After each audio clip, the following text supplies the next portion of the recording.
welcome to Widow Too Soon. This is Michelle Bader Ebersole. I'm not with Mark.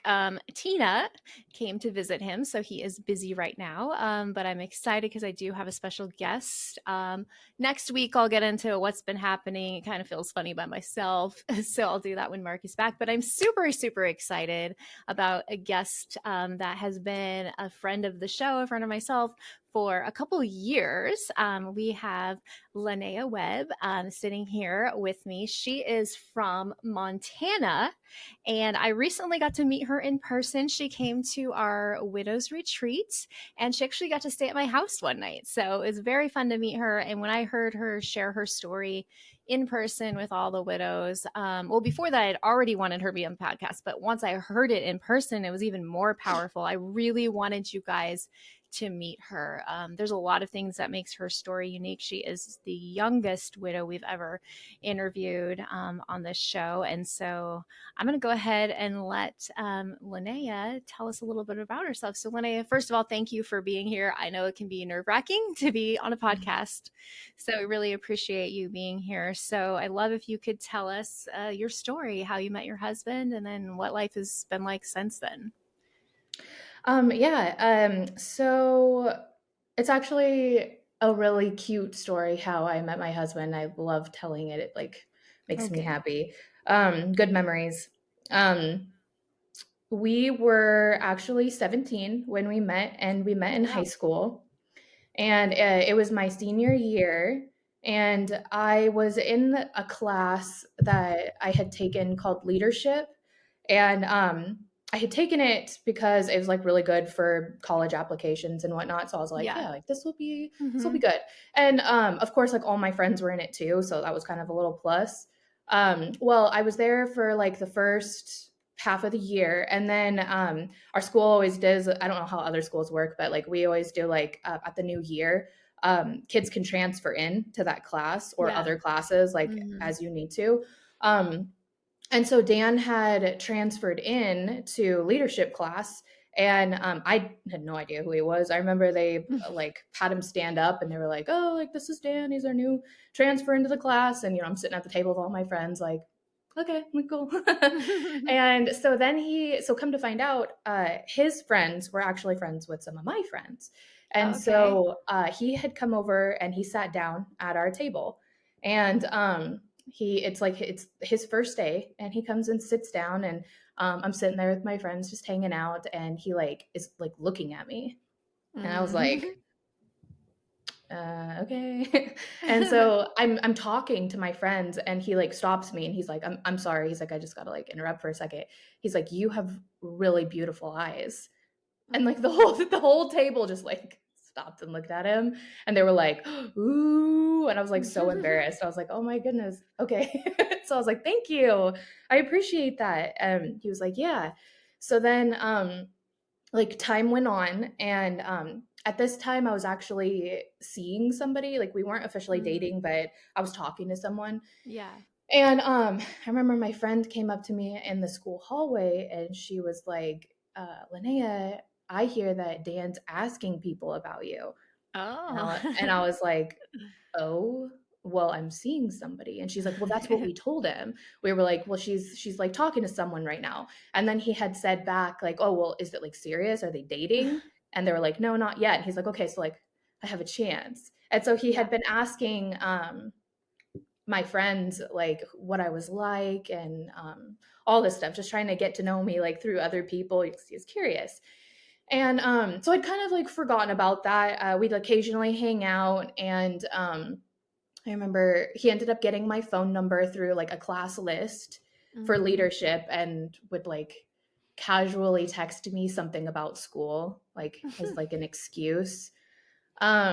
So he had my number that way, and I remember it was Valentine's Day, and I was in class, and I get a text message from him that says, come into the hallway.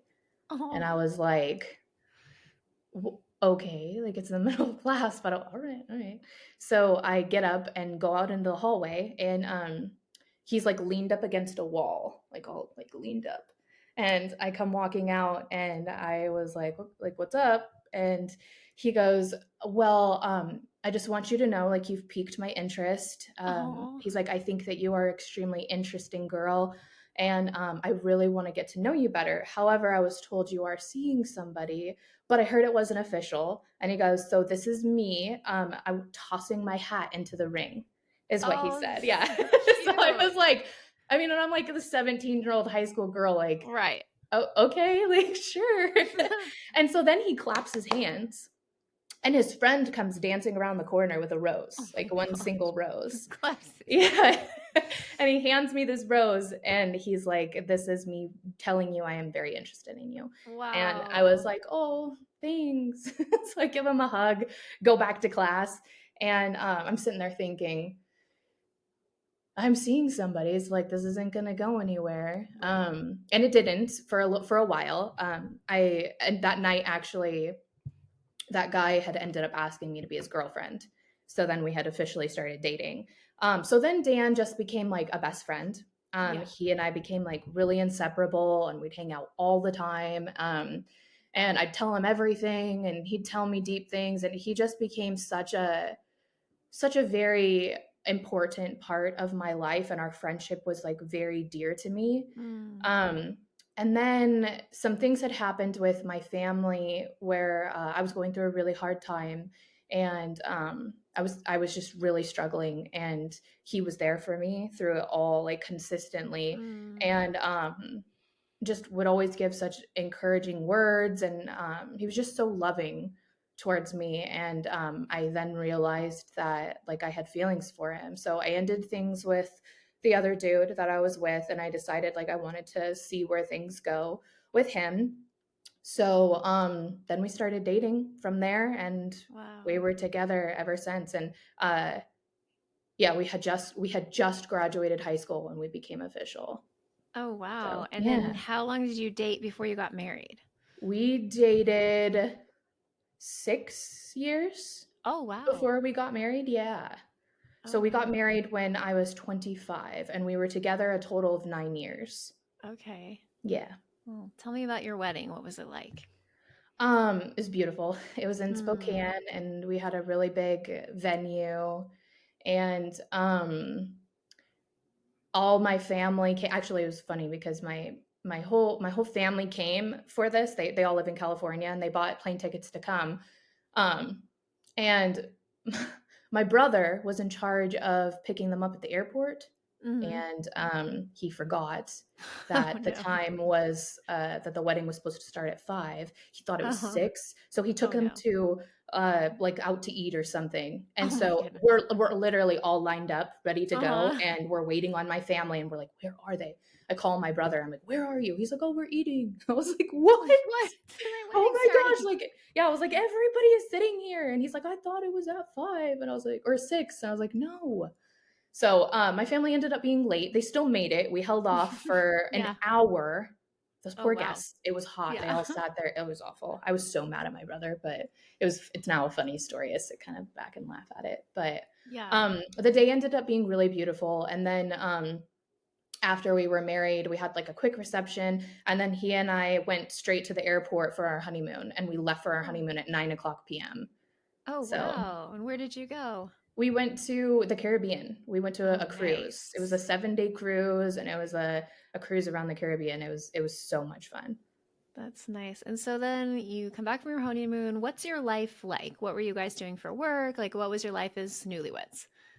I was a nanny Okay. for 2 little girls and 2 little boys, and he was working hotel security at the biggest Mm. hotel in Spokane, downtown Spokane. So he was the security person, and I mean, it was good, and we've always been just like very connected and like inseparable. Yeah.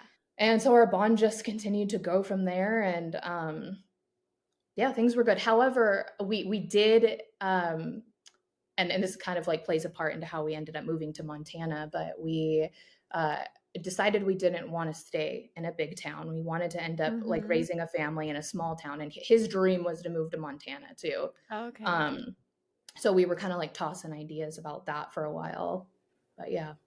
Oh, nice. So then tell us about how he eventually passed away.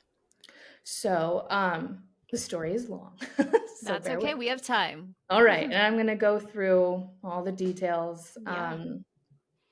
I would say probably the best place to start is I had always had this fear my entire life growing up since I can remember this being a fear since I was little, that I would lose my husband or Wow. significant other. Like legit, it was a fear. Like I Whoa. sat and would freak out about it, and I'd be like, I'd watch movies about someone losing their spouse, and I'd be like, no, Mhm. like that's not gonna be me. Like I keep like, mm-mm. Like it freaked me Wow. out. So I actually did a little pact with myself about it where I Uh-huh. told myself in high school I was never going to date anybody who was a police officer, a fireman, someone going into the military, anybody who had because like a dangerous job. I was Yeah. like, no, like that will not be me. Mhm. So I'm gonna make sure that that doesn't Yeah. happen. So any guy that I had dated, I would like question them and ask them, like, do you Yeah. have plans of going into the military? And if they told me yes, Yeah. I'd be like, Wow. be sorry, you're not for me. I can't. Not to Mhm. say that those jobs are not honorable because they are. Right. So much Right. respect. But for me, like that is not the life that I wanted to live. And I like myself, I told myself that that's the one thing I could not handle. Like, Right. give me anything else in this world that, no, not happening. Mhm. So, um, I remember so Dan knew all these fears, and we had been together at this point. I would say this was right before he moved to Montana, probably a year or two prior. Mhm. And I would say 2 years. Yeah, because he went to school for 2 years for this. He sat me down on the couch one night and he told me, I know your fears and like what we've talked about and how you said that that would never be a thing that you'd be okay with. And he's like, but like I'd be lying to myself and to you if I didn't like express this. He's like, but I really have a dream recently of being a police officer. Oh, wow. And I was like, what? Mhm. No. And he sat down and he expressed just very deeply how much this was a passion of his and he really wanted to do it.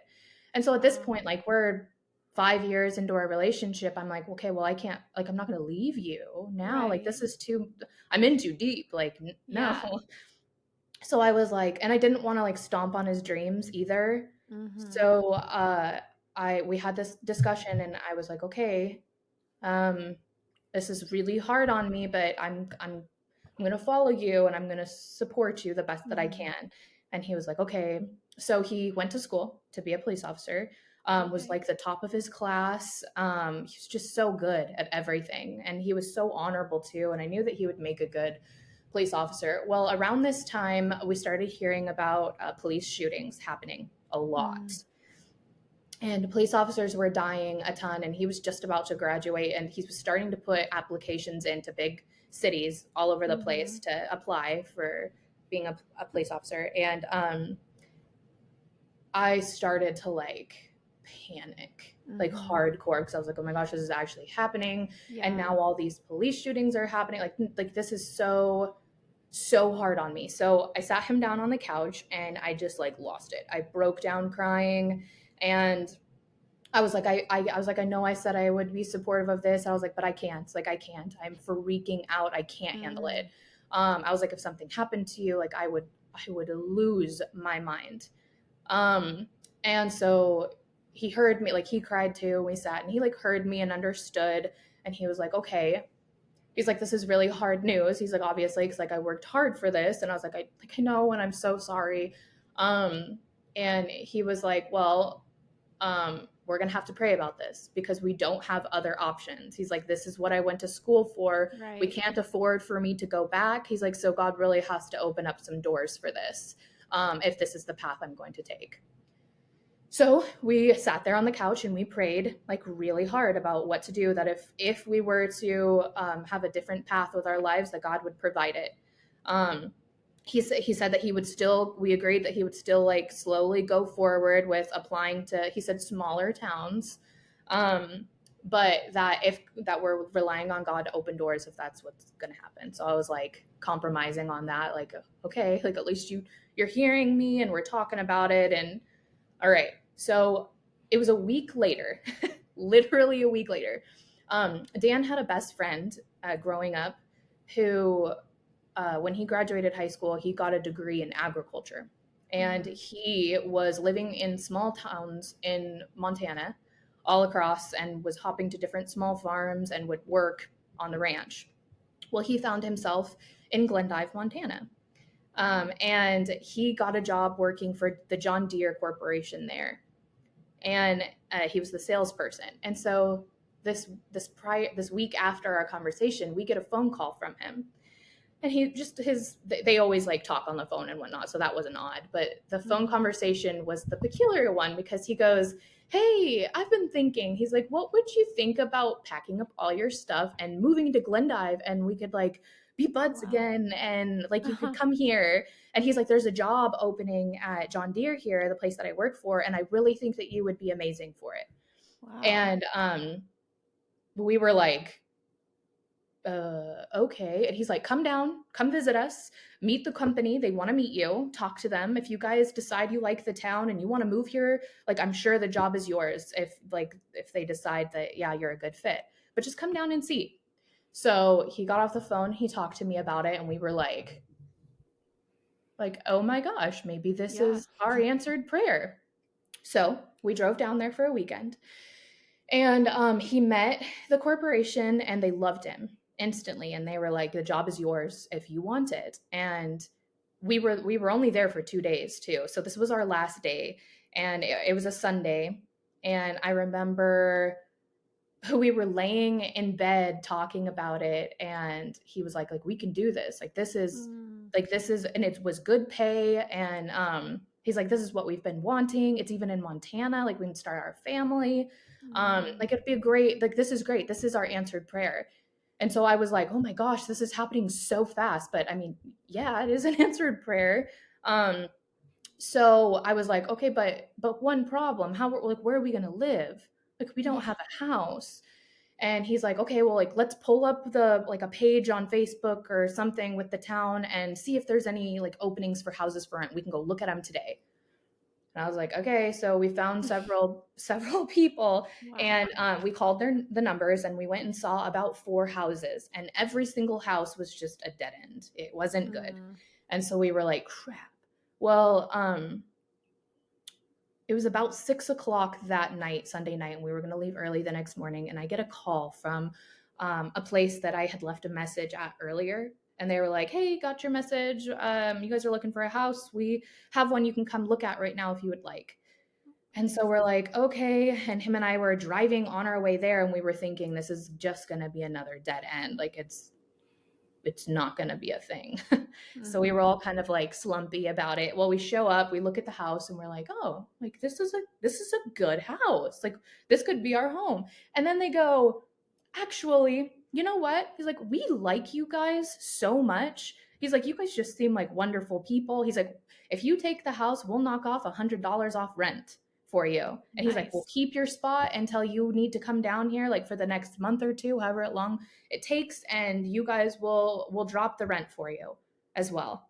And we were Wow. like, Mm-hmm. okay. So we shook their hands, we went back home, and we quit our jobs, packed up our stuff in that month span, and we moved Wow. to Glendive, Montana, which was a huge adjustment because we're used to living in a big Yeah. city. And this is a small town of 6,000 people, very Oh, wow. tiny. Uh-huh. So he started his job working there. And I found a job working at the daycare center there Mm, because I had lots of childcare experience prior to that. And what was so great about our move to Montana was the people that we connected with and the friendships that I made.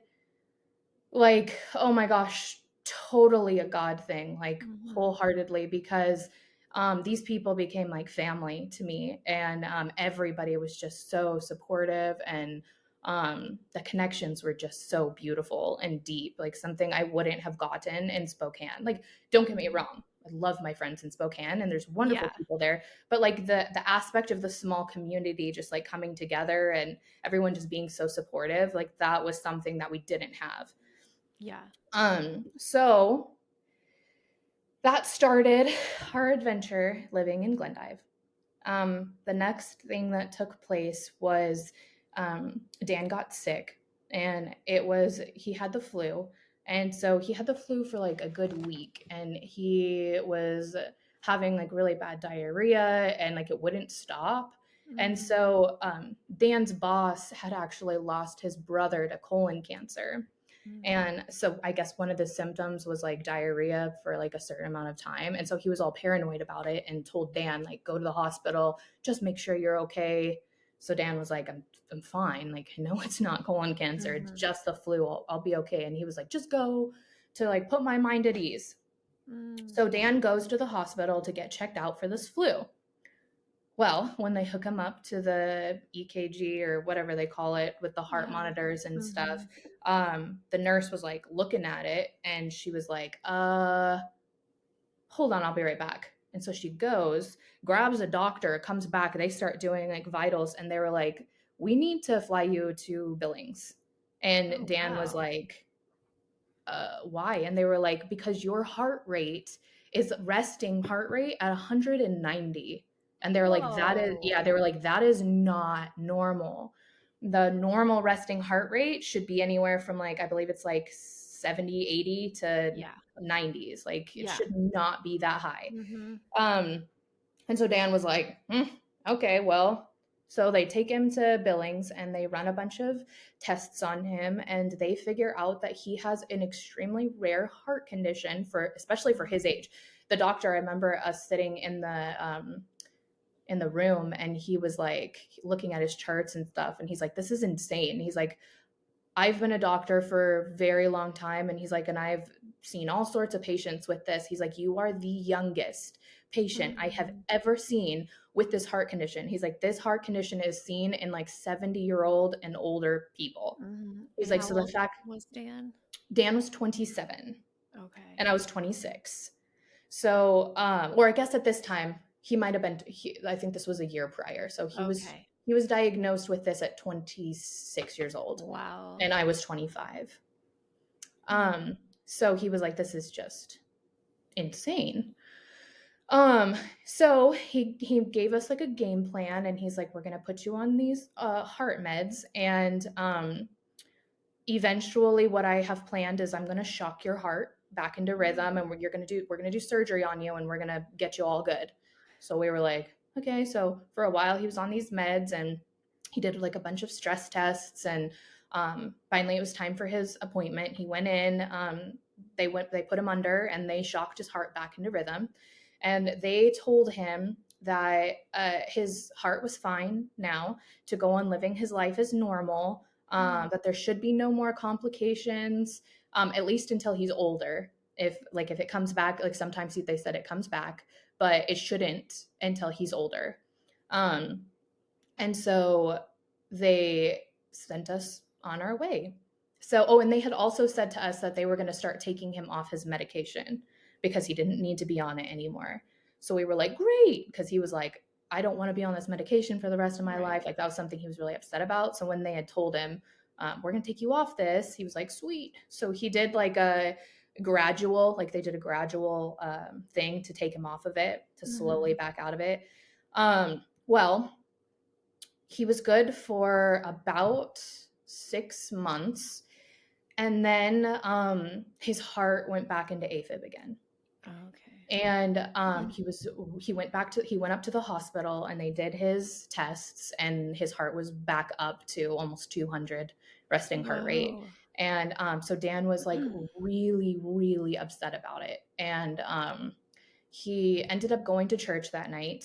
It was a Wednesday night and it was like they do like a Sunday and Wednesday kind of like service for people who can't always make it on Sundays. And Dan would go to both. And so he went to this church service and at this church service they were talking about healing and he had gone up there for some prayer and he said that they were praying over him and whatnot. And then he said that he just like, which is like crazy to me because I'm like, what?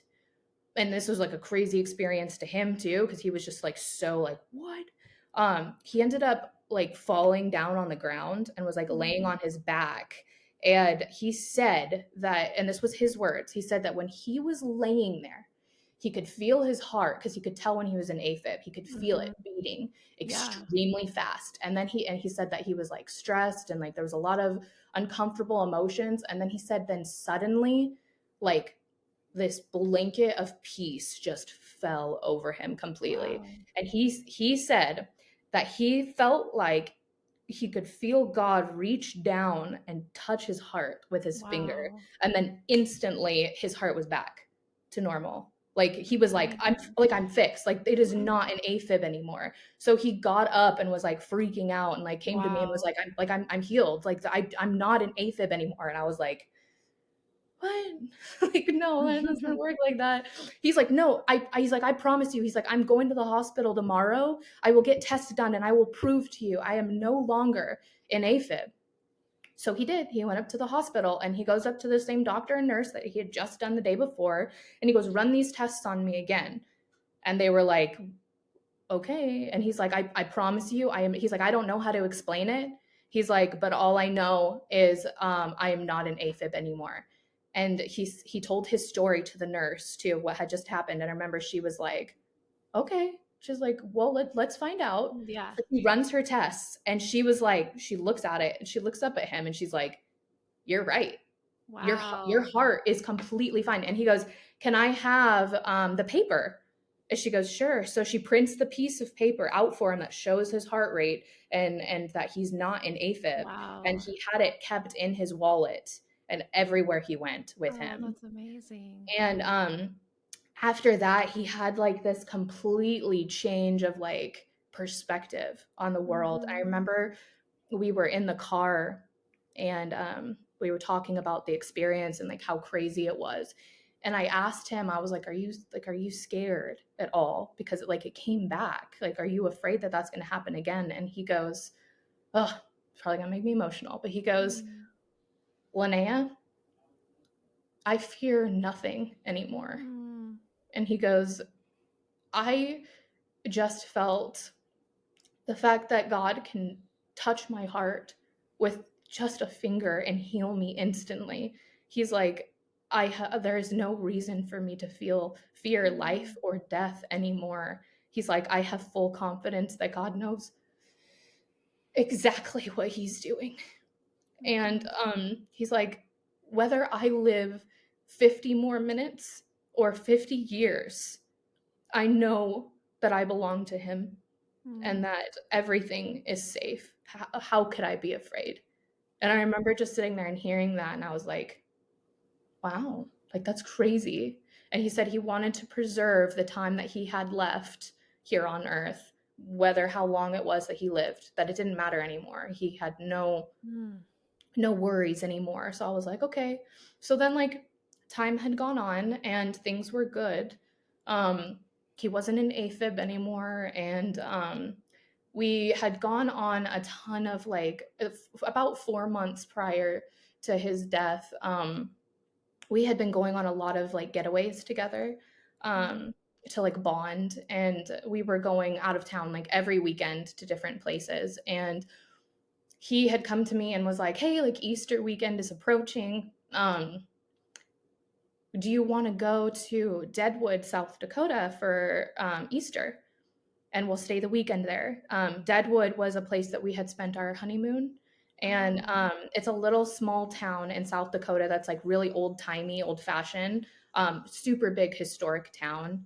It was a mining town for a really long time, but there's like a lot of rich history. And Dan was like a huge nerd. So he Mm. loved the rich history. It was like a kid at Christmas for him. So I was like, yeah, like we can totally go there. Like that sounds fun.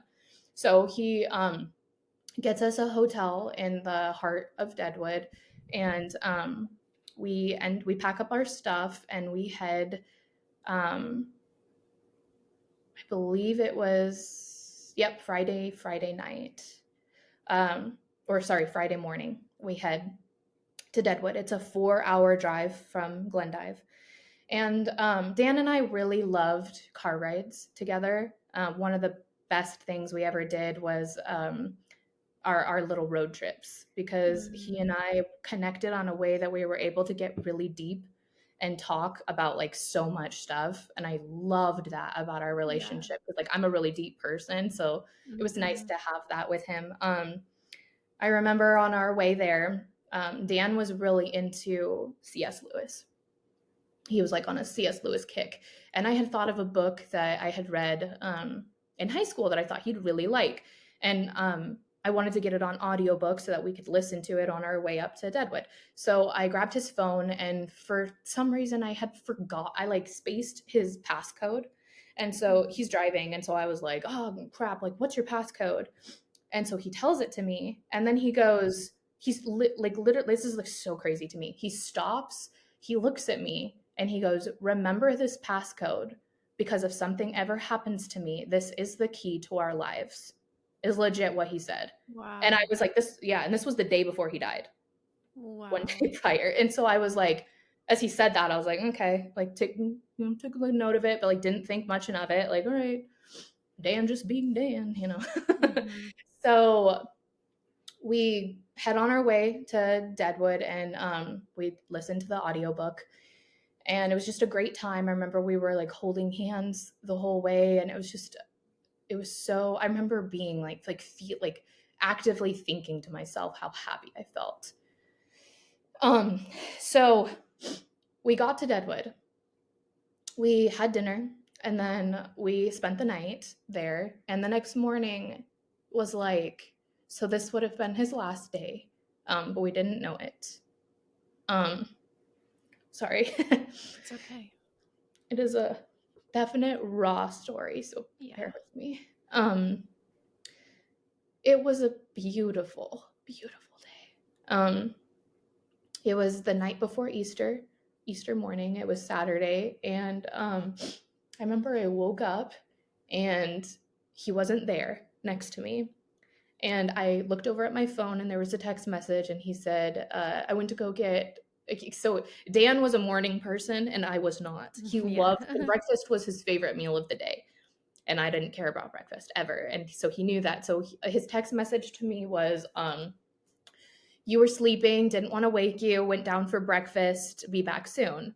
And I was like, okay. So I'm like laying in the hotel bed, like all comfy, and it's beautiful outside. I remember it being like bright and sunny, and I was like, yeah, like today's gonna be so much fun. Mhm. He comes back into the room, and he has a coffee for me, and he gives it to me, Mhm. and he jumps on the bed like a kid at Christmas. He's all excited. And he Mhm. got this brochure from downstairs, and he was like, here is an itinerary of things that we can do. What kind of things do you want to do? So we planned our day, and half of it was all about seeing the historic sites and the museums so that he could just nerd out over it.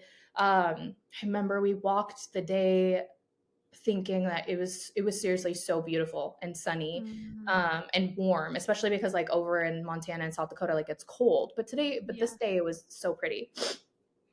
um we were holding hands, and I remember we got a massage, and after the massage he told me this was the best massage he's ever had. That night we ate at his favorite. He was on an Irish food kick right when Mhm. he died too. I don't know why he was like so interested in Irish food, but we found it like a little Irish pub there, and he was like so excited, so he had his little like Irish food. And then we did another tour. And what was interesting about this is this would have been probably 2 hours before his death. And we're on this tour, and it's ending, and we're about to go back to the hotel. And I remember he was like he always looked at me and would stare at me and just tell me I was beautiful and stuff. But like this time it Mhm. was like different. He was like looking at me with this like look that was like so different. And I remember I looked at him and I was like, why do you keep looking at me so much? And he Mhm. was like playing with my hair too. Like I'd be looking at stuff, and he'd like grab my hair and just like play with it. And Mhm. I just like, I remember it being weird because I was like, you don't normally do it this much or excessively. And there was just something about it. Yeah.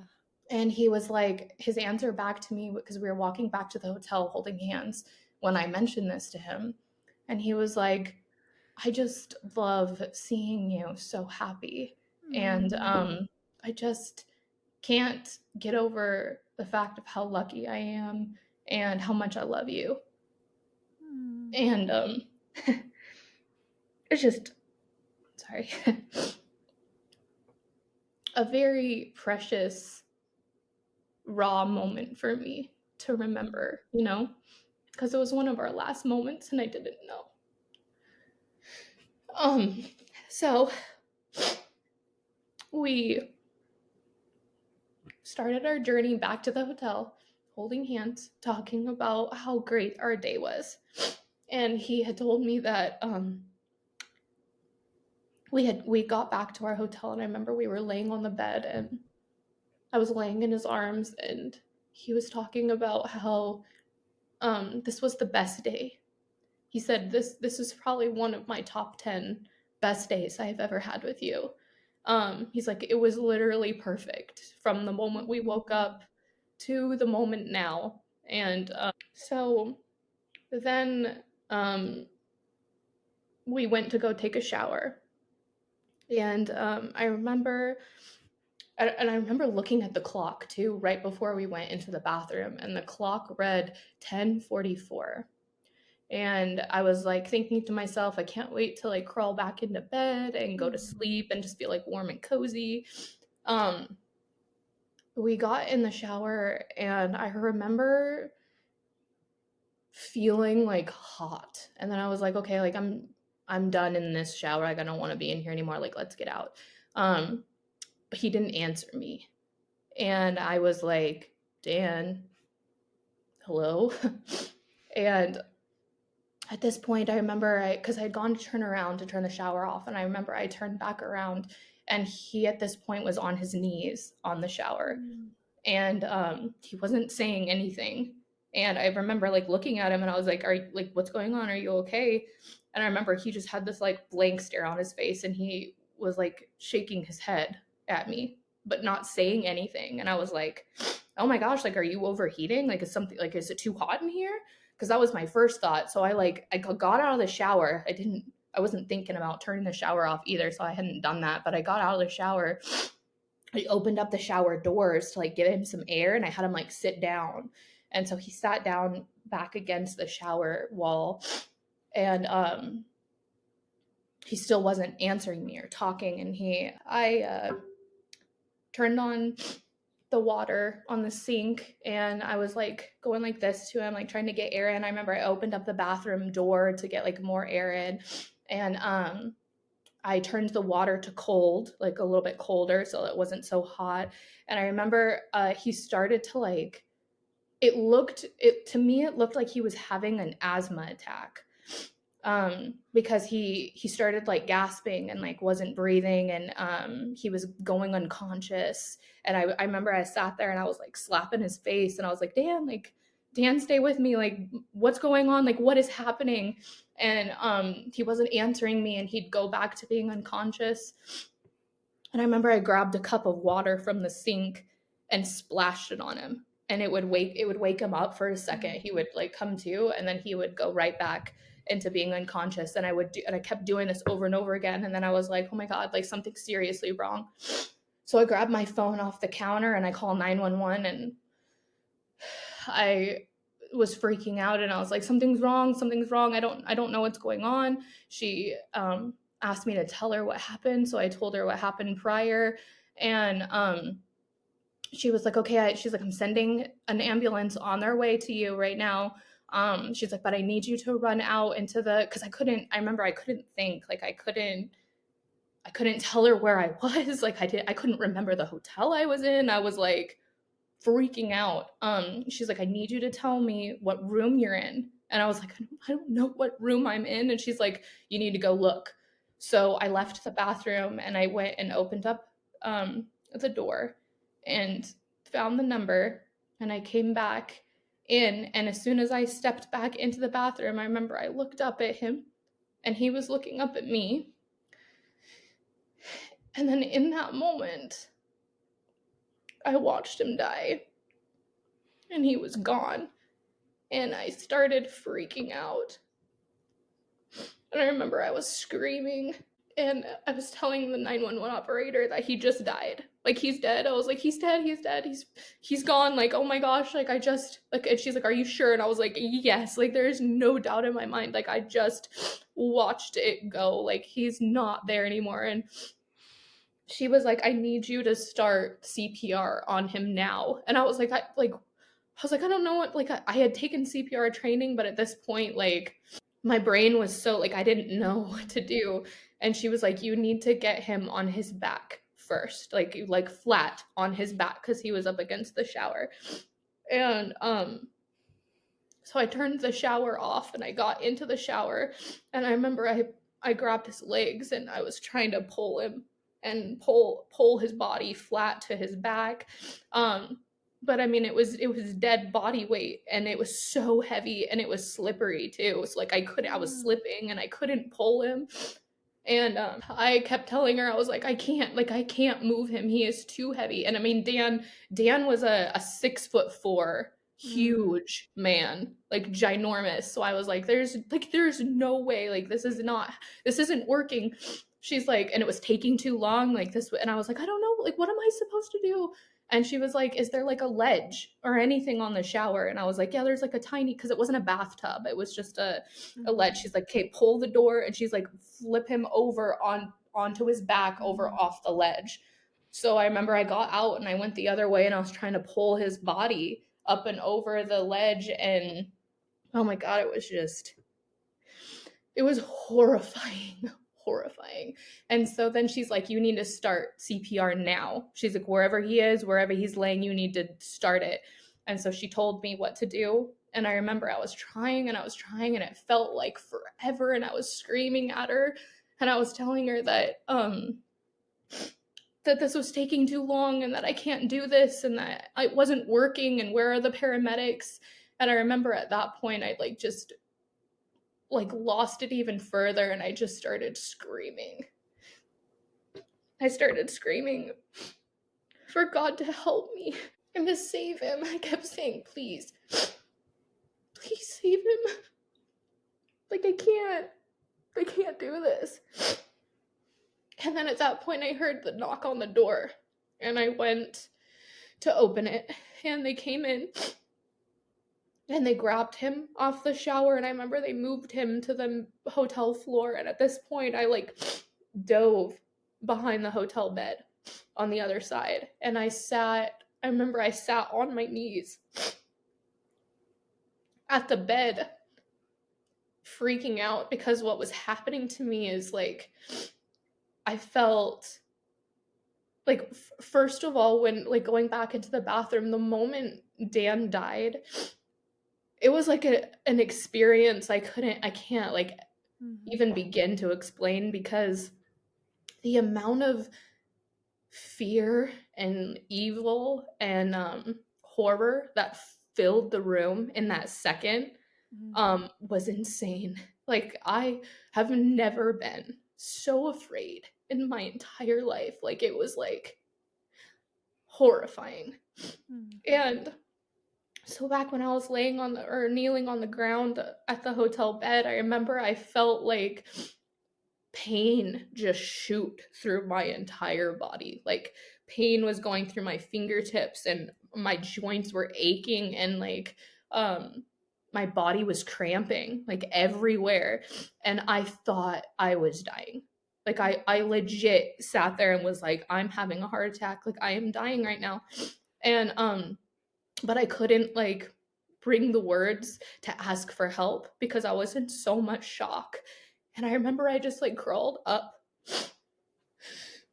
I crawled up on the hotel floor in fetal position, and just sat there with what am I supposed to do? And I remember thinking, I am alone, and I'm so scared, and I don't know what to do.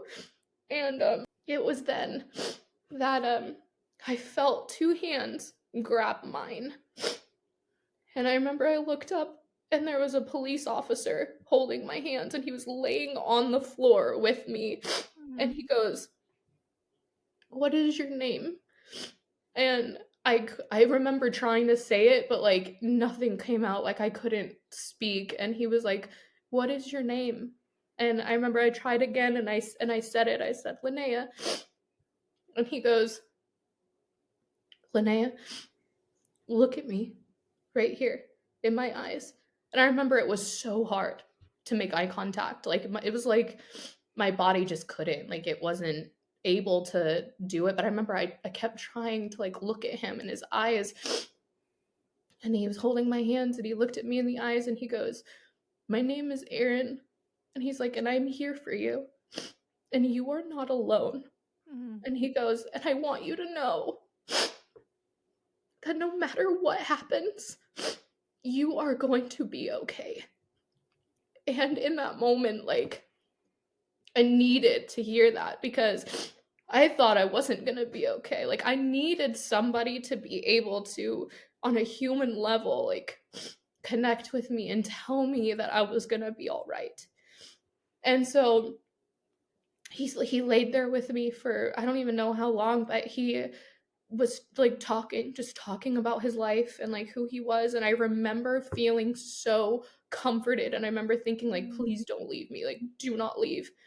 And then suddenly he was like, um, "Lanaea, they have taken Dan to the hospital. I need you to get up and get some warm clothes on, and I'm gonna take you there." And so I was like, "Okay." And so I got dressed, and I remember he was like, "This is super important." He's like, "When we pass by the bathroom," he's like, "I don't want you to look. I want you to look." He pointed to his shoulder. He's like, "You will look." He's like, "You see the name officer across my back?" He's like, "I want you to stare at that and that only." And he's like, "Let's go." So I followed him, and we were in the car, and he drove me to the hospital, and they put me in the waiting room. And he sat there with me. And then the doctor came out, and she said, "Are you Lanaea?" And I was like, "Yeah." And she goes, "I'm so sorry." She's like, "But we couldn't save your husband." And I remember, like, when she told me those words, I was like, because in my head, I kept telling myself, like, I was in so much denial. Even though I had just watched him die, I told myself over and over again, I was like, "It's gonna be okay. Like, Mhm. he's fine. Like, they're gonna revive him. He's not gone." I was like, it's gonna be all right. We're gonna go back home to the hotel and tonight, and we're gonna lay in bed and laugh about this whole thing and talk about how it was such a crazy experience, but we're gonna be okay. That's what I kept telling myself. I was like, this is not happening to me right now. It's not. Um, so when she told me that, I was like, "No." And I feel so bad about this too because I yelled at her, and I was like, "No, he's not dead." I was like, "You're gonna go back in there, and you're gonna keep trying because he's gonna come back." And I remember the look on her face too. She just stood there looking at me in silence and said nothing. And she goes, I'm so sorry. We did all we could. Mm. There is no going back in there." And then at that point I remember I just, like, I lost it, and I fell on the ground, and I remember I started throwing up, and they handed me a garbage can. And then I remember the police officer came over and put his arms around me, and he was like, "Can we take her to a room, please?" And they were like, "Yeah, sure." So they brought me back to this room, and I sat in this chair. And I remember someone popped up on his radio saying that he needed to go, or there was something. And um, at this point, they had called somebody on my phone. One of my recent contacts just happened to be one of my closest friends and my boss at work, Mm. to come and get me. So she was driving as fast as she could on her way to come and get me, but I was going to be left here in this, this hospital room all by myself. And I remember the officer saying, I'm going to stay with this girl for as long as I can. And I remember he legit pulled up a chair and sat there with me. And I wasn't like really answering back because I couldn't. Like I was just Mhm. like in a daze. But I remember he just sat there and like talked and talked and talked and talked about everything. I remember his entire life story and how he grew up on a farm and would just for probably about 2 hours out of the four, because it takes 4 hours to get to Deadwood from where we were. Um, and then finally he said to me, he's like, I'm so sorry. I wish I could stay longer, but I have to go now. And I remember thinking like, no, no, no, no, no, like you can't leave me. And so then he left and a nurse came in and she was like, hi, I was just wondering if you would like some heated blankets. And I was like, and I remember I just like nodded my head and I was like, yeah. And so she came in and she wrapped me up in these warm blankets and um she would sit and talk to me for a bit and then she would walk out and come back and um I remember then she came in and she sat down with me and she took my hand and she goes, have you told his mom and dad? And I was like, no, no, like this just happened. Like, no, I have not. And then like that hit me too, because I was like, oh my gosh, I have to tell his mom and dad. Like I have to that is also gonna happen. Like oh my gosh, how am I going to do that? I can't do that. And I remember I just started sobbing and was like, what am I like, how am I gonna do this? How am I gonna do this? And she goes, Lanaea, it's just funny that all of this, like, I'll say the same thing. They go, you're not alone. Mm. I'm here with you, and I will be here with you while you make this phone call, and I will hold your hand the entire way. So this nurse sat and held my hand, and I made the phone call to his mom and dad and told them that Dan had just died, and I had to hear them just lose their mind on the phone and break down crying. And I remember his mom had said, what are we gonna do? Like, what am I gonna do? And it was probably the hardest thing I've ever had to do. And my heart just not only broke for what I was going through, but then his mom and dad. And then I thought about his brother and his entire family and his best friend. And oh my gosh, it was horrible. So then at that point, the nurse had to go. And so I was by myself in the hospital room. And I remember that being one of the worst experiences of my entire life. Because I remember just staring at the hospital wall blankly, just like, and all of these emotions were just like hitting me and I couldn't like handle them and I didn't know how to handle them. And so it was horrible. I remember I called my friend who was on her way and I was like, where are you? Where are you? Like, I can't do this. I need you to hurry up. Like, I can't be here any longer. And she was like, I know, I'm trying. Like, I'm driving as fast as I can. She finally made it to me. And I remember she had her mom with her. So her mom drove me and Dan's pickup back. And I rode with Chanel in her car. And I remember she told me as we were driving back home, we the roads to Deadwood are like really back Mm. country roads, um, with like open field and whatnot. And she had driven all night, so at this point, like dawn was breaking. It was like 5 o'clock in the morning, and we were headed back home. And I remember we were driving on the road, and as we were driving on the road, there is deer everywhere, like Mm. all on the road, all on the sides of it, like tons, like the most deer I think I've ever seen. Like I was like, holy crap. And so I didn't think anything of it. And then she like chuckles And she's like, this is insane. I was like, why? And she was like, because getting here, she's like, driving in the middle of the night. She's like, I was on the road. It was pitch black out, and we know that deer are all over the road. And she's like, I don't know Mm. how I was supposed to get to you in time and go as fast as I could. She's like, I was going 100 miles per hour to get to you. And she's like, and I was praying the entire time, God, keep the deer off this road. Wow. And she goes, and the entire way we did not see one single deer on the Wow. road. And she's like, and now that it is daylight and we can see, the deer are everywhere there, Wow. and they were all over the road. We had to stop like 5 or 6 times for like 5 deer just standing on the road. And Wow. she was like, it was almost like God parted the Red Sea for Mhm. you to get through and get to me. And so, like, that was wild to me. So I was like, that's crazy.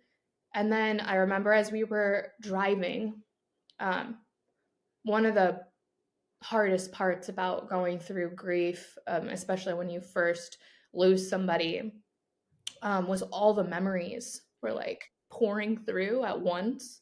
Like I was being bombarded with like so much stuff. And then the memory of him telling me about his passcode entered into my head. Mm. And I was like that is insane. Like, and then remembering him looking at me in our last days and like all of the things that like my entire life leading up to this was like flashing into my head of like, what? Like it was insane, and I was in so much shock with that too, because I was like, that isn't the like what? You know? Mhm. Um, so another crazy part is when we got back home, somebody called my family and my brother and whatnot and talked to them. And the crazy thing is, so my mom and dad live in Costa Rica. Okay. And this was when COVID was still like kind of around. Mm. And you had to get COVID tested before you could leave Costa Rica to come into the Oh. States. So when they told my parents that what had happened, my dad so my brother lives in Spokane, but my dad just so happened to be in the States when Oh, Dan wow. died for a pickleball tournament in Florida. So when he got the news, he had already taken the COVID test. He was already Yeah. in the States, so he could get to me quicker. My mom, on the other hand, couldn't. It took her several days to get Oh. to me. She did the rapid COVID test. Everything went wrong when she tried to Oh. get to me. It was horrible. But my brother hopped in his car right away when he found out and drove all the way across state Mm. to come and be with me. And then my dad was able to make it the following day. So I had my dad and brother there with me the first 2 days after Dan's death. Um, Sadly, my mom wasn't able to be there, but it's crazy to me to think that I wouldn't have even had my dad if he Right. hadn't happened to be in the States at that exact time. Like he had literally just gotten there the day before. Wow. So it was just like the timing was like so perfect. And like looking back on it in hindsight is crazy because I see God working through the entire situation the entire way. Like he was preparing so many different things and setting it up so, that he'd show me that he was there because I Yeah. needed that. Yeah. um I remember the day after Dan died, waking up the next morning and Mm. sitting on the edge of my bed. And I remember thinking to myself, there's no way I can do this.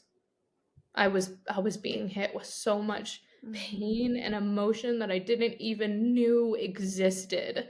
I've lost people before. I've lost a friend and I've lost a grandparent, and like I thought I understood Mhm. um, grief and pain, and this was just a whole new level of pain that I was so shocked by. Like they don't I guess there isn't really any preparing anybody for it either. Like it's just is crazy, but I remember thinking there is no way I could do this, and I remember being angry. I was angry at God because I was like, "Why would you do this to me?" Like, especially in that way, like, I was alone, I was far away from home, like, I was there when he died, like, this was horrible, and I was mad, and I couldn't understand, and so that was super hard on me in the beginning, and in that moment, I remember feeling so upset and sorry for myself and angry about the entire Mm. thing, and in a split second, I, like, changed my mood and was like it, like, almost became, like, a stubborn, fiery, like, part of me that just kind of, like, settled in Mhm. and was like, "You know what? No." I remember thinking, "You are not going to let this ruin you, and you are going to get back up off the ground, and you are going to fight your way Mm. through this."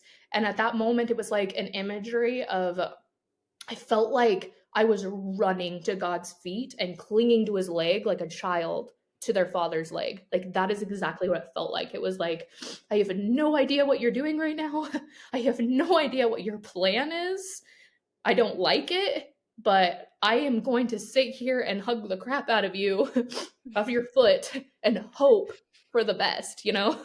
Mm. And so that moment changed the entire course of my widowhood going forward. Mhm. I was still upset, don't get me wrong. Did I still not understand 100%? Was I still mad? Yeah, I was. But I trusted, and I told myself that God has a plan. And I kept going back and forth to the memory of his death during this time, and one of the things that I remember most was I remember when Dan died and I was crying out to God, and I remember thinking, "Where are you? What are you doing?" I just lost my train of thought, I'm sorry. That's okay. Um, oh yeah, I thought to myself in that moment that God made a mistake when Mm. God died or when Dan died. I was like, Mhm. "No, you messed up."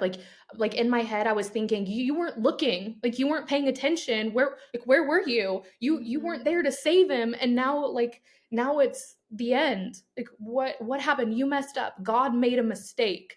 When Dan died is what I kept thinking. Mm. And when I was sitting on the edge of the bed and I remember all these emotions going, Dan's voice popped into my head, and it was something that Dan used to say to me all the time. And his answer back to me was, "Lanaea, God does not make mistakes."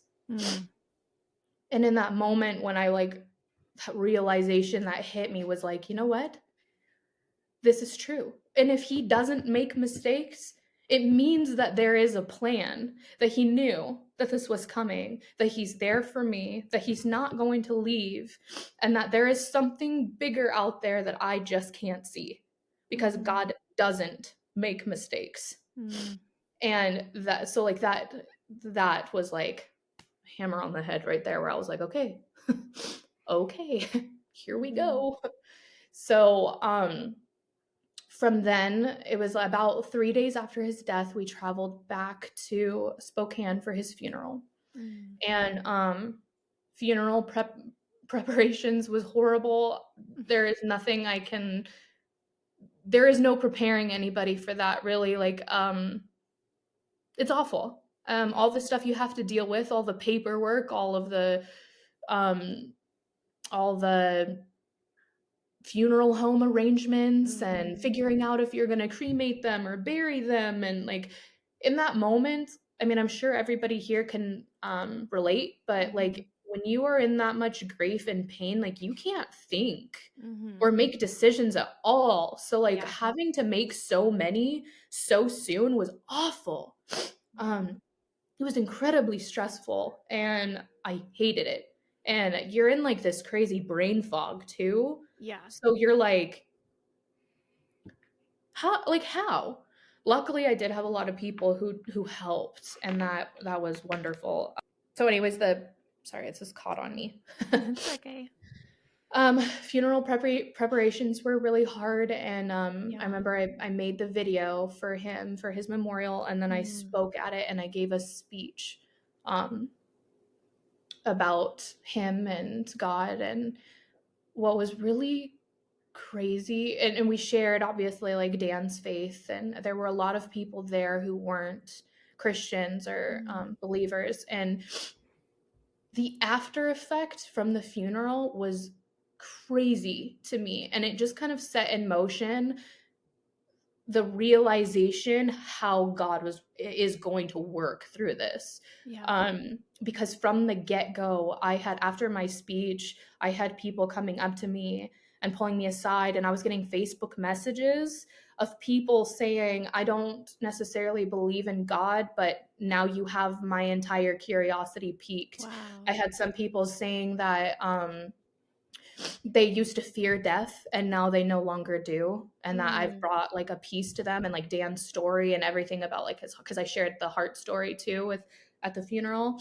And there was also a person who shared Dan's story with a coworker who apparently had needed prayer, who wasn't a Christian, and he said the guy just bawled his eyes out, and he sat there Wow. and prayed over him over this thing, and like that this his story was touching different people's life. Mhm. um which was so crazy because I was like, wow, like, all right, so like it's working, like he's doing works through what has happened. um so then one of the next interesting things that took place is we went back home and the funeral was over, and you start to get back to your life. Mhm. And man, that's Mm. awful. Yeah, so you were 26 at the time, is that right? 26, yes. 26. Wow. Yeah, and he was 27 when this Mm. happened too. So yeah, we were very young. Um, the getting back to normal life was really hard, and I remember not being able to get out of bed. I couldn't sleep. I wasn't Mhm. eating. Um, it was horrible. My mom did stay with me though for two Oh, good. months after his death, and so she was there taking care of me and helping me get out of bed and making me take Mhm. walks and stuff.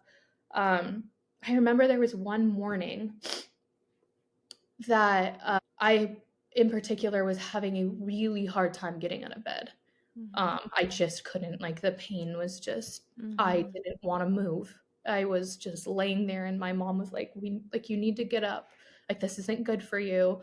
Um, and she's like, what if we like go for a walk or we do this? And like, none of it sounded like I just wanted to lay there. And she's like, okay, well, as you lay there, she's like, just for a little bit. I'm not going to let you stay there forever. She's like, but Yeah. you can lay there for a little bit. And as you do that, I'm going to like go through your room and like organize some stuff for you. And I was Mhm. like, okay, mom, like go do what you want. Yeah. So she starts going through my stuff, and she finds on the very top of my shelf a book. And she picks it up. She's like, oh, what's this? And I was like, oh, that was a book you sent to me like probably 4 years ago. And I forgot it was there. I had no idea. Like, I didn't even know where it went, but apparently it's been up on that shelf and I didn't know. And she was like, oh, she's like, I don't really remember this book. And the book was called Hope in the Dark. Mm. And she goes, well, how about we read this book? We didn't know what it was about. And she was like, but like maybe it's good. Like like get your mind off of it. Yeah.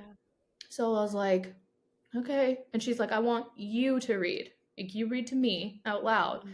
And so we laid there on the bed and I started reading, and the very first sentence is, this book isn't for everybody, but if you have found yourself in a complete position of pain and grief and sadness and loss, this book is for you. Wow. Yeah, and I was like, what? Like, what? Wow. It's So like this God book, just placed it there. Like, oh yeah, like the timing was so perfect. yeah. He used my mom like Yeah. essentially as a vessel to send this book to me years ago, knowing that Yeah. it would take place and work perfectly in this moment for me to Mm. read exactly when I needed it. Wow. So we continued to read this book, and oh my gosh, like I just sobbed because the book was about someone who has gone through grief and loss and how God is still present and there for you. Mm. And it goes through, like, it takes you through all these verses and chapters in the Bible of hard Wow. times that people have been through, and things where they've lost someone. Like it talked about Job and Mm. and how Job was faithful through the whole thing and how God was there. It was just such comfort Mm. because to me it was like God was showing me in these little areas like I'm right here. Yeah. I'm right here. Like I am like I did like Yeah. this happened, but I'm here. Yes. You're not alone. And so that was just peace to me. Mm. Um Lots of comfort through that aspect. Um and then one of the next crazy things was I was having really bad night terrors Mm. after Dan died, where I was Mhm. reliving the death over and over again, and I Yeah. couldn't sleep. And I was, my mom said I would wake her in the middle of the night, shaking her, screaming Dan's name, saying, wake up, wake up, wake up. And she'd have to Mm. slap me awake and be like, you're okay. And I'd just be like it was horrible.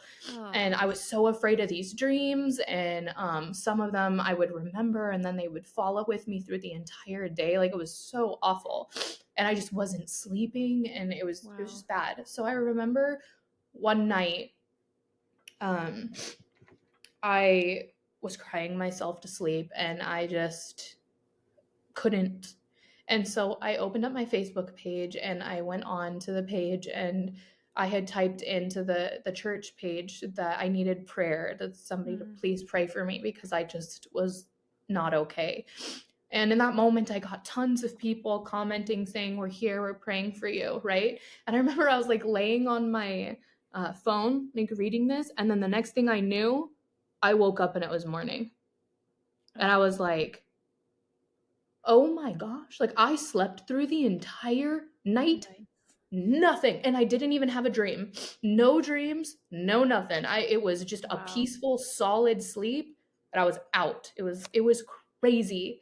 And so I woke up and I looked on my Facebook page again and I saw a quote that somebody had posted that said, pay attention to the love notes that God sends you Mm. throughout the day through other people, because God puts on other people's hearts love and to do certain things for other people that can like that he knows are hurting to help someone else. And so I was like, okay, like, sweet.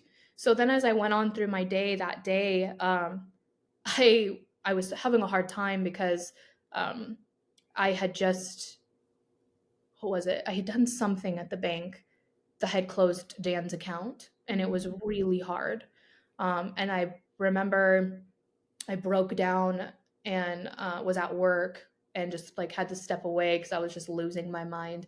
Yeah. And one of my coworkers slash actually she wasn't my friend at this time. She was very new to working there and so we weren't very close, but she was a coworker. Well, she walks in with a big bouquet of flowers for Oh, me wow. and hands them to me and she's like, I just thought that you could use a smile, so I Wow. brought you these flowers.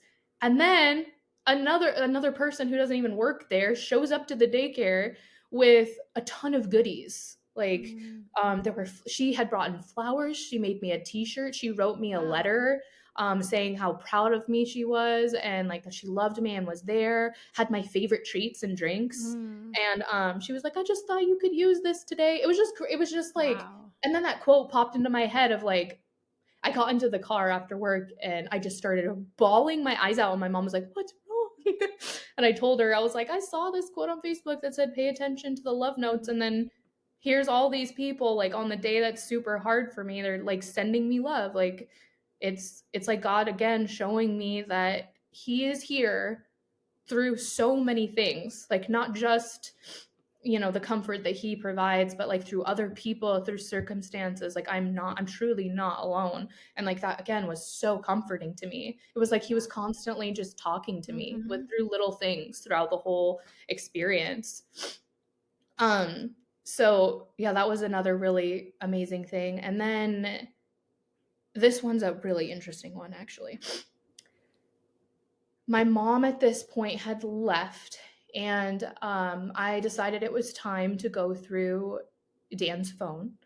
um, and so I loved to go through his chats with people because I loved Mhm. hearing his voice through talking. Like Mm. Yeah. I could read what he was saying and hear it and it was comforting to me. Yeah. So I saw on his Facebook that he had an unopened message from a friend that he had known since he was younger. And I knew this friend back when we lived in Spokane. So I read through their conversation, and in the conversation, the guy is talking to Dan about some troubles he has in his life and how he is unsure of God and is struggling in his faith. And so Dan sat and like talked him through this Mm. over a message. And then the friend says to him, "Is there anything that I can pray for you for?" And Dan's answer is like insane. Okay, you ready for this? Yeah. Dan says back, I would like you to pray for me that I be strengthened to be an excellent sacrifice for the Lord's plan. Whoa. Pray for a soft heart for me, and that my wife will be supported and visited by the Lord, that she will humble herself and rediscover her love for the Lord, and pray that the Lord will accomplish his will and forgive our stumbling and frustrations according to his plan. Whoa. And when I read that, I was like, oh my gosh, like he was praying about his death without even understanding it. Right. Like he didn't even know, and he was literally praying about the circumstance that was just about to happen. And this Wow. message, this conversation had happened 2 weeks prior to his death. Wow. It was like insane. And the craziest thing about that is I felt so supported and visited by God through Dan's death Mm-hmm. that it was almost overwhelming. I've been a Christian my whole life. I grew up a Christian as a little Mm-hmm. girl. And I've always believed in God, and I've seen him work in many ways, but like after Dan died, I have never been so sure that God Right. exists Mm-hmm. until now. Like now it's like there is no doubt in my mind because of how I felt through it. It was like this immense peace that, like, even though I was grieving and like dying on the inside, it was like I was being hugged and Yeah. and loved through my pain. Like I can't even Yeah. describe it. Like the comfort that I felt was amazing. So then like to read that of like that I would be Wow. visited and supported by him, it was like, oh my gosh. That is Like this is crazy. crazy. And then it did, like it jump started even further like my faith. Like I was Mm-hmm. from then on I was like, "Oh my gosh, like this is incredible." Mm-hmm. So it's just crazy to see that he was praying for that and didn't even know. It's Yeah. just wild to me. Wow. Oh, Yeah. you have quite the story. And the biggest theme that I see is that God was with you, like in very tangible ways.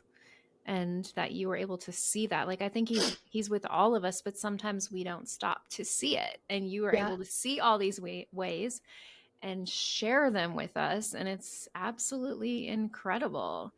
Here you are. How long has it been now since he passed away? 2.5 years. 2.5 years, and you're like this amazingly beautiful woman inside and out, confident in who you are, confident in your faith, and like you were talking about his life and like how other people, you could start to see how it's helping other people. Well, now you're in front of hundreds more, like right now with this podcast, and his life is continuing to change other people's lives because of your faith and your willingness to be like, okay, God, like, I don't understand this, but I'm going to cling to you.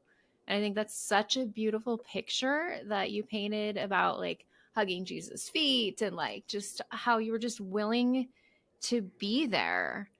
And I'm so proud of you. Like I want to tell you that. Like I'm so proud of you watching your story. You are I think you are the youngest widow I've ever even talked to. Just to see that you could have used this to get bitter, you could have like all of these things, but instead, here you are sharing your story, which is hard to do. It's deeply personal, but I am so proud of you for being able to share this for the world. And I'm so excited about the lives that I believe this is going to touch from you being willing to be open. And it's just amazing. Like I'd only heard like 1/10 of your story. So that was all new to me, all of that. And it's really it's painful, but it's beautiful to see where God was and is in this. So now, 2.5 years later, tell me what life is like for you now, kind of like what your grief is like, and like just what's your daily life like now? Now I'm doing so well. Mm-hmm.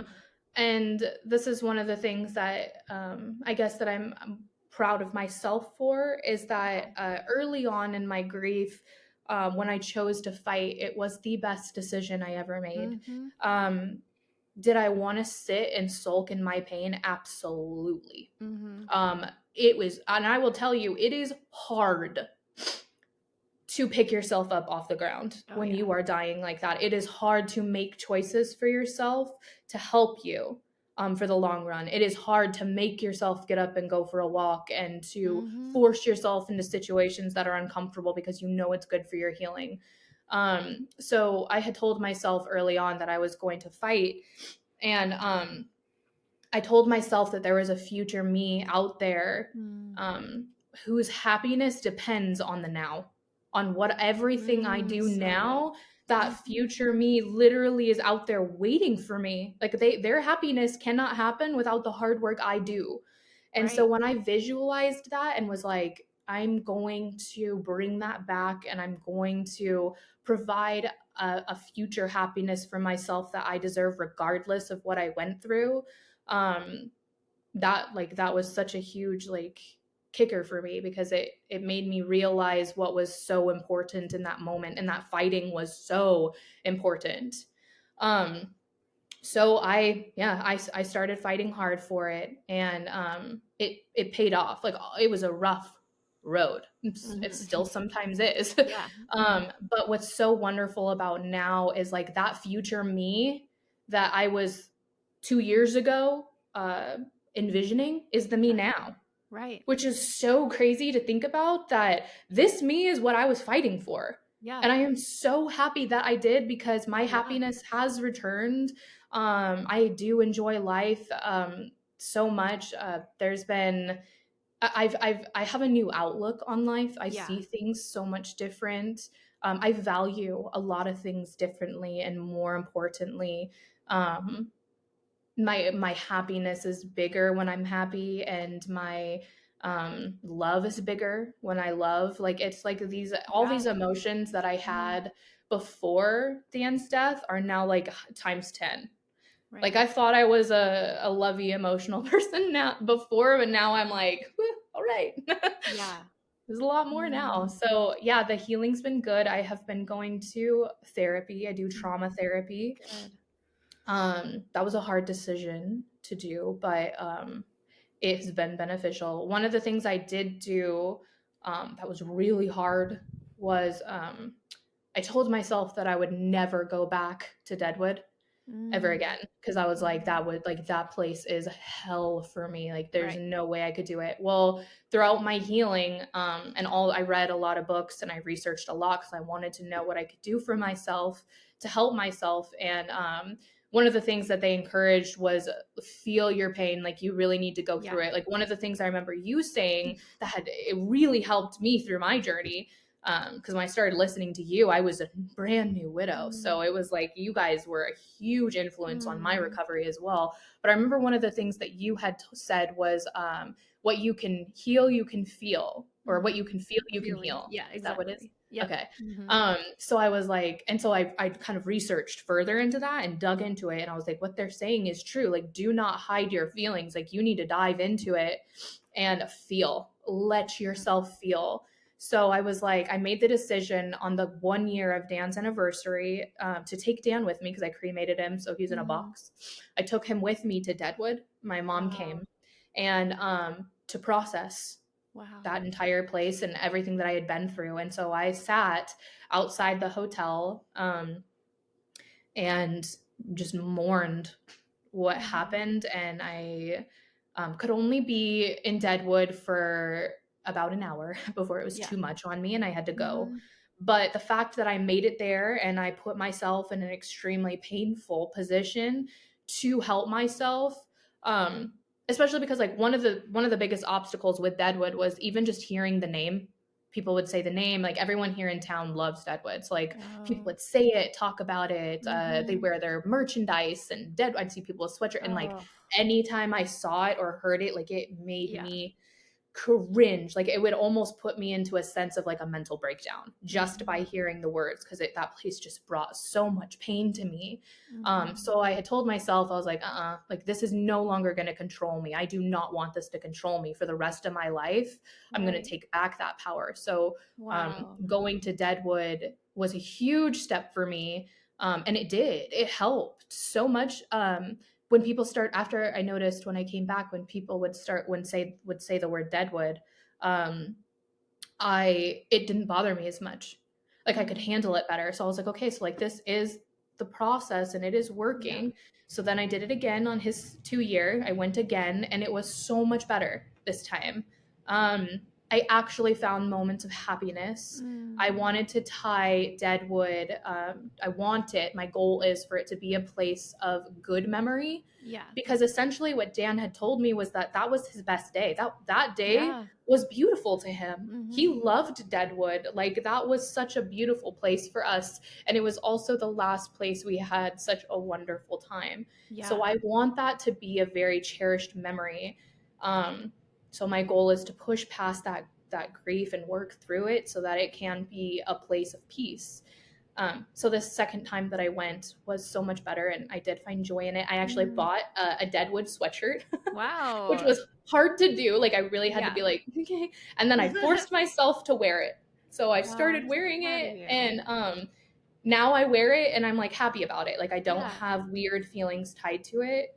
And then I plan to go back again on the 3rd year, Mhm. back in April this coming year, to do it Mhm. again and get more healing. Wow. So That's yeah, amazing. the healing process has been hard, but it's good, and it's paid off for the me now, and life looks good for me, and um, I'm doing a lot better with like my memory is still awful, but Yeah. it is doing better. I think honestly the most important part is the joy has come Yes. back, and that Yes. is such a relief. Yes. Huge relief. When you live without it and you don't think, like one of my big passions, I just visited a new widow a few days ago. It's been like a month and she's in that awful place. And I'm like, it's going to get better. Like the joy will come back. Like it's not going to feel like this forever. And I love what you're saying. You're giving such good advice because maybe there's people who are fearing a certain, their husband died in a certain way or their wife and they haven't faced it like you are. And I think that's amazing and that's beautiful and that's really great advice. So what would you say has been the most challenging part about being widowed? Oh man. Um there's a lot. Mhm. There A lot more than I would have ever thought. Yeah. My heart goes out to widows now like so deeply, because my Yes. gosh, this is a horrible experience. A lot of the stuff that hold on, let me look through my notes here to make sure I don't forget anything for Mhm. the challenges. Okay, so like I guess one of the main ones would be PTSD. I Oh, yeah. struggle with really rough PTSD.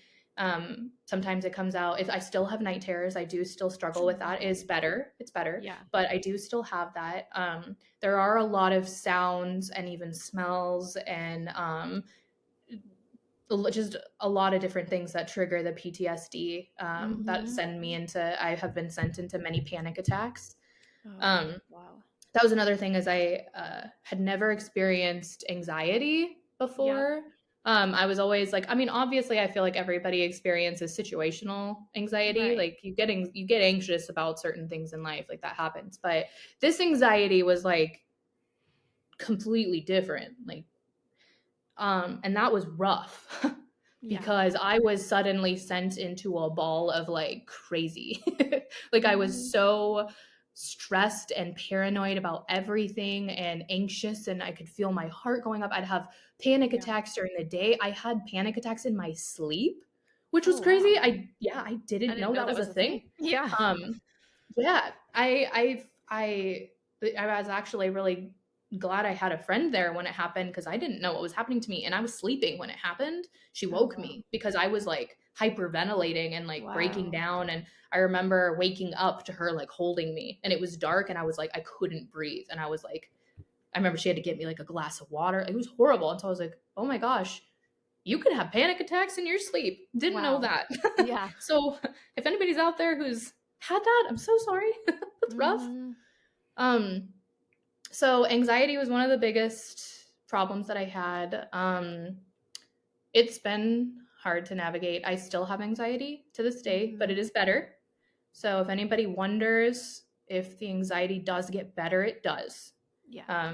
Especially from those like that, especially that first year. I would probably say the first year of my anxiety was just horrible. Yeah. Um, so now it's like I have anxiety, but it's more level, I guess. Yeah. And they more come in waves now. Like my anxiety isn't Right. like a constant state of anxiety. And then another thing that I really struggled with, probably one of the hardest, was I went through an identity crisis. Mm. I really, really struggled with the idea of letting who I was before Dan died go, Mm. because there was a new me that was trying to be reborn and come out because of what I had been through and the trauma and the grief. Like it literally just rewrote everything about me. Um, Not to say that there weren't very main characteristics that still stayed, like, yeah, but a lot of things were changing. Um, I had a harder time with my emotions, and there were different things I struggled with like anger. I didn't really experience anger much before, and then it became a very ugly monster after Dan's Mhm. death. Like I just really had a hard time with anger. That anger stage was pretty big. Um, I didn't like the fact that I was changing because I just wanted it to be the same. I did Yeah. not want it. And so I felt like I was holding on to it, like the old me with like a rope. And then I also felt like I had to be the old me for people to like me. Like I was Mm. so afraid that like me changing was going to ruin my friendships and like they wouldn't understand.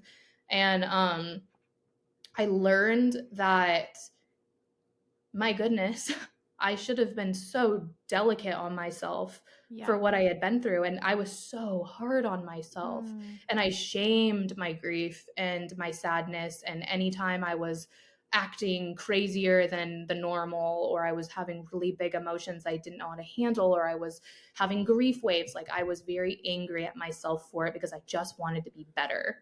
And what I should have done was just embrace that part of me, and almost like give that part of me a huge hug Yeah. because I was doing the best that I could. Yes. And applaud. Yeah. You do, like, everybody out there, you're doing so much work right now. Like you should be so proud of Yeah. yourself. Yeah. I feel like we're harder on ourselves than we should be, and For that was sure. huge on me. Yeah. And then once I learned to embrace the new me that was trying to come out, and like just let go of all expectations I once had of myself, and learn to get to know this new me and love this new me, Mhm. was a really big journey in itself. So I really Yeah. had to go through that of learning to love what was becoming new, and that just because it was different, that the new me is different, does not at all mean that that's a bad thing. There's Yeah. wonderful things that came from that. Like, yeah, I'm different and I'm new in different ways, but it's beautiful, Mhm. honestly. So it took a lot for me to get there, and that was a hard place to Yeah. reach. But let's Good. see I if there love is that other. you're like so self-aware. Like not a lot of people are where you've like done the work, you've done the time, you like research things, you know what I mean? Like you're really trying. It's the people that they seem to never recover. It's because they don't take the first step, Yes, you yes, I know? completely agree. I mean, it does. The first step starts with you. It really Yeah. does. You Right. cannot just expect for you to get better. Mhm. You really do have to do the hard work that it takes to get to a good place. Yeah. It's And a mhm. What advice would you give to a new widow? um be gentle on yourself. Yeah, for sure. And another thing would be, it is completely okay, whatever emotions come and whatever you are feeling, it's okay. Like, it is okay to be sad and to break down in the grocery store and to lose your mind and just like sob. It is okay to feel whatever emotions or hard thing you are going through. Mhm. I feel like we like to tell ourselves that it's not okay or that we have Right. to be good for other people or we don't want to make other people uncomfortable.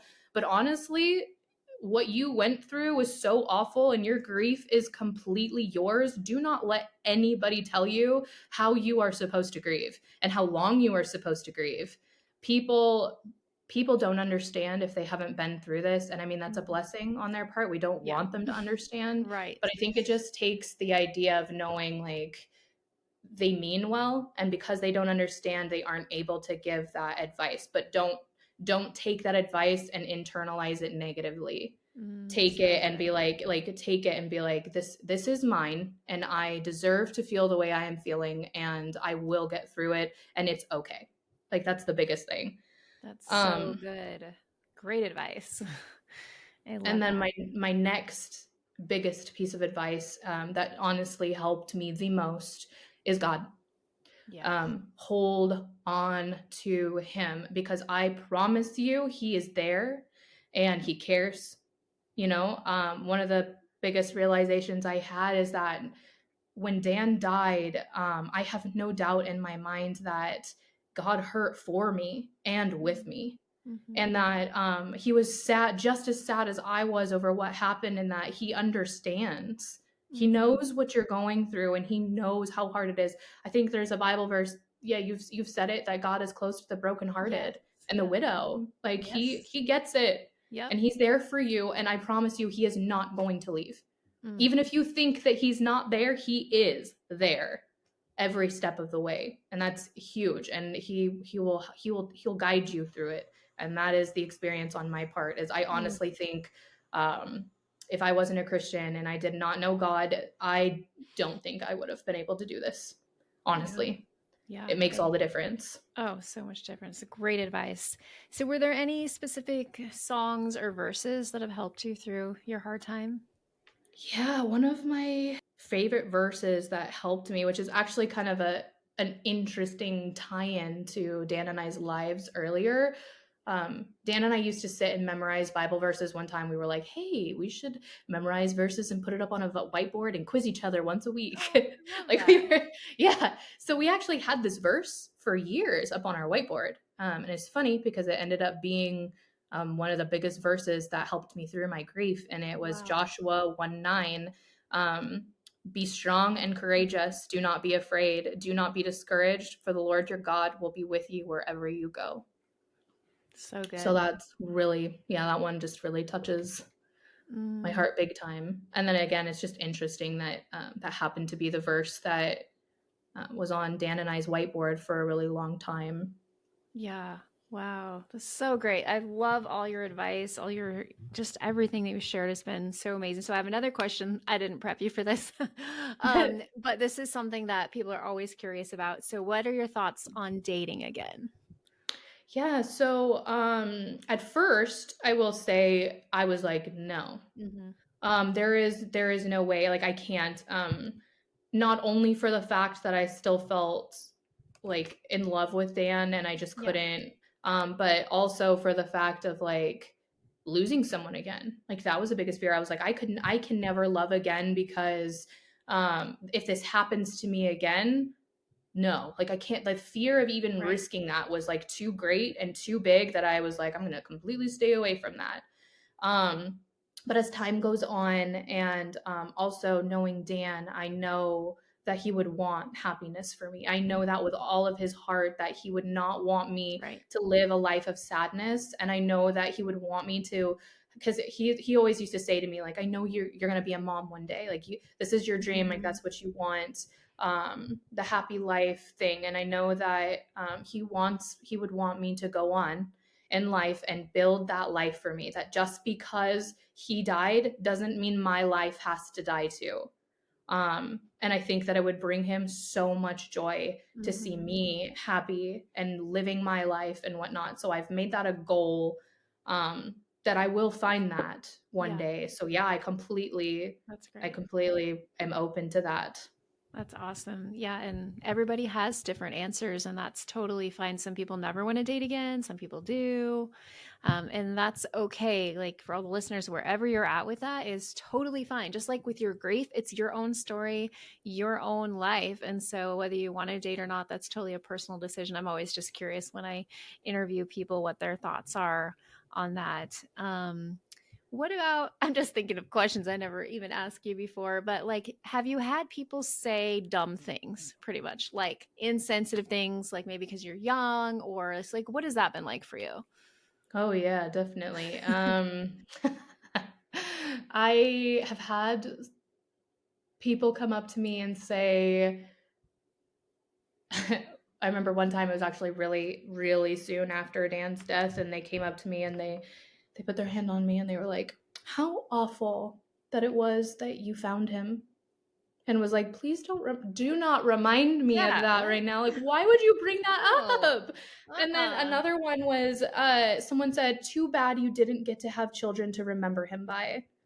That's That horrible. was yeah, that one I think cut the Yeah. deepest because I was Oh, already mourning that loss. We right. didn't get a chance to have kids, and Right. that was our dream, and I begged for me to be pregnant when Dan had died. Like I Mm. prayed and prayed and was like, "Please let me be pregnant. Oh, right. Please, please, please." Like, and then when I wasn't, like, it was horrible. I had to grieve Right. that because I was That's a like, big loss. so then when that person said that, I was like, why would you say Mm. that to me? Like that, I didn't need to hear that. I didn't need to think about that. Yeah. Um, and then Wow. another one that gets me is when people say, I've had someone say, it was actually on our way back from the widow's retreat. Oh. We were in the airport, and one of the workers was like, "So where are you guys traveling to?" And Erica and I were like, "Oh, we just got back from a widow's retreat." And she goes, "I completely understand. I just got divorced." Oh my Yeah, gosh. she goes No. legit. Her words were, "Death and divorce are the same pain. Hurts No. just as much." Yep, she's like, "So I get you, sisters." And she hugs us, and we were like, afterwards, we walked away, we looked at each other, we were like, how, oh Wow. man, that was so Mm-mm. infuriating. Like, don't get That's me wrong. horrible. I understand that divorce Yeah. is hard, and there are Right. many circumstances that are very like rough Yes. on that, but they're different. And I Right. understand that it's also a loss. It is. You Right. lost something too, but like this is, Well, we not can't the get same. them back. It's not the same. And the journey is like way different. Yes, that So one, yeah, that one is horrible. Like she was trying to be like, I get you, sisters, we're in the same club. right, I'm like, no, did you watch your husband die? Like you're not even close to the same club. Yeah, don't get me started on that right, one. That bothers me. right. But yeah, Yeah. yes, there are very hard things, but to say to someone death and divorce are the same thing, they are not. They are Hmm. completely different. So I'm sorry somebody said that. So, anyways, thank you so much. I really enjoyed hearing your full story. It's very inspirational. And I'd like to close with prayer. So, God, I just thank you so much for Lanaea and just thank you for her willingness to share and to be open. And God, I just want to thank you for the ways that you have surrounded her in her pain and just that she was aware of it and that she was able to share all of those with us today about all the ways that you were there. God, I just pray that you continue to bring her comfort, peace. We just pray for you to take away the anxiety. And I just thank you for all the people that you have put in her life and surrounded her with. And we just thank you for that. And we pray for all of our listeners too, that they will also find peace and joy and comfort. And we just thank you for this day. Amen. So if you liked this podcast, give us a little ping, 5 stars on Apple Podcasts or wherever you listen. If you have a couple extra minutes, you want to write a review, that's awesome. And we're always looking for more guests. So there is a form to fill out on the show notes if you're interested. And if you want a community, you can find us on Facebook, Widow Too Soon, also Instagram, all the places. And I guess I didn't ask you, Lanaea, was there anything else you wanted to say before I wrap it completely up? You're good? Nope, that's it. Yeah. Okay, well, thanks so much, and we will see you next time.